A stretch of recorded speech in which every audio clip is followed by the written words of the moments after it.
نبی کریم صلی اللہ علیہ وسلم نے فرمایا یا معاشر المہاجرین خصال خمس اذا ابتلیتم بہن، 5 ایسے گناہ ہیں کہ جب تم اس میں مبتلا ہو جاؤ گے، وَأَعُوذُ بِاللَّهِ أَن تُدْرِكُوهُنَّ، اور میں اللہ سے پناہ مانگتا ہوں کہ تم ان 5 گناہوں میں مبتلا ہو جاؤ۔ سب سے پہلا گناہ لم تظہر الفاحشۃ فی قوم حتی یعلنوا بها الا فشا فیہم الطاعون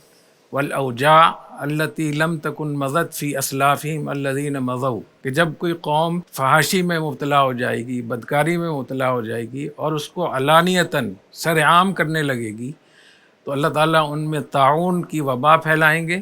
تو اس سے اموات ہوں گی، اور ایسی بیماریاں اللہ تعالیٰ ان پہ مسلط کریں گے جو ان کے اسلاف نے، ان کے بڑوں نے وہ بیماریاں نہیں دیکھی ہوں گی۔ اس وقت میں چینلوں پہ، سوشل میڈیا پہ جس قسم کی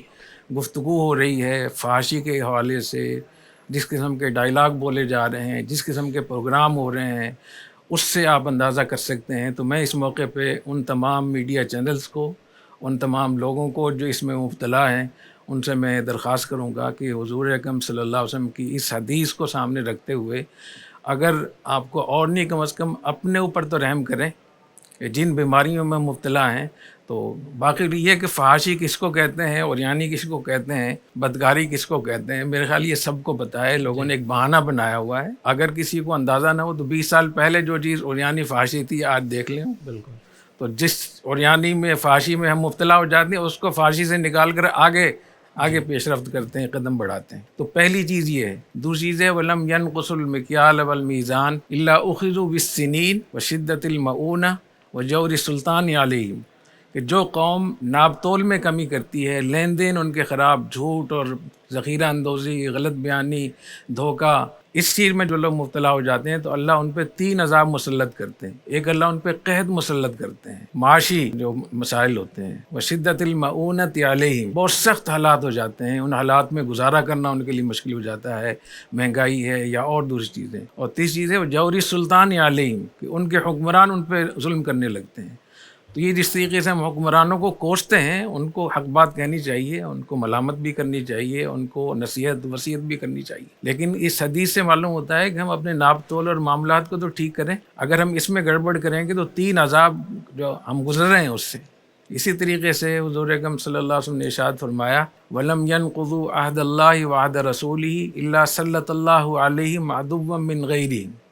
کہ جو قوم عہد شکنی کرے گی، عہد کو توڑے گی، اللہ تعالیٰ ان پہ دشمن مسلط کریں گے جو باہر کا دشمن ہوگا، تو باہر سے دشمن حملہ آور ہو جائیں گے۔ تو یہ جو ہم آپس کے معاملات، ہمارے جہاں ایگریمنٹ ہوتا ہے، معاہدہ ہوتا ہے، یا حکومت کی سطح پہ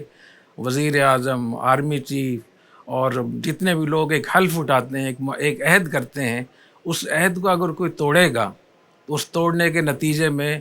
ہم پہ باہر سے دشمن مسلط ہوں گے۔ ہم لوگ فیکٹریوں میں، مدرسوں میں بھی ایک معاہدہ کرتے ہیں، جب ہم طالب علم جب آتا ہے تو وہ مدرسے سے ایک ایگریمنٹ کرتا ہے، استاد طلباء سے، اساتذہ اپنے مدرسے سے، فیکٹریاں ملازمین سے، ملازمین اپنے فیکٹری کے مالکان سے، یہ ایک معاہدہ ہوتا ہے۔ اس معاہدے کے توڑنے کے نتیجے میں دشمنیاں باہر سے مسلط ہوں گی۔ ایسی آپ نے ارشاد فرمایا وَلَمْ تَحْكُمْ أَئِمَّتُهُمْ بِكِتَابِ اللَّهِ إِلَّا جَعَلَ بَأْسَهُمْ بَيْنَهُمْ، جو لوگ کتاب اللہ کے مطابق فیصلے نہیں کریں گے، انصاف نہیں دیں گے، تو اللہ تعالیٰ آپس میں لڑا دیں گے ان کو۔ تو اس حدیث میں ہمارا پوری منظر کشی کی ہوئی ہے کہ ہماری جو جوڈیشری ہے، جو ہماری عدالتیں ہیں، وہ انصاف فراہم کر رہی ہیں؟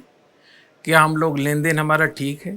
کیا ہم عریانی فحاشی سے بچ رہے ہیں؟ اور کیا ہم ناپ تول صحیح کر رہے ہیں؟ ایسی فرمایا کہ وَلَمْ يَمْنَعُوا زَكَاةَ أَمْوَالِهِمْ إِلَّا مُنِعُوا الْقَطْرَ مِنَ السَّمَاءِ، اگر اپنے اموال کی زکوٰۃ نہیں دیں گے تو اللہ تعالیٰ آسمان سے بارش کو روک دیں گے۔ اور فرمایا وَلَوْلَا الْبَهَائِمْ لَمْ يُمْطَرُوا، اللہ نے بارش روک رکھی ہے، اور جو بارش ہوتی ہے وہ بہائم اور جانوروں کی وجہ سے، کہ اللہ تعالیٰ کو ان پہ رحم آتا ہے۔ تو ان حالات میں سمجھتا ہوں کہ اس میں جو نصیحت فرمائی حضور اکرم صلی اللہ علیہ وسلم نے، ہر آدمی اس پہ غور کرے، اس سے ہمیں توبہ کرنی چاہیے۔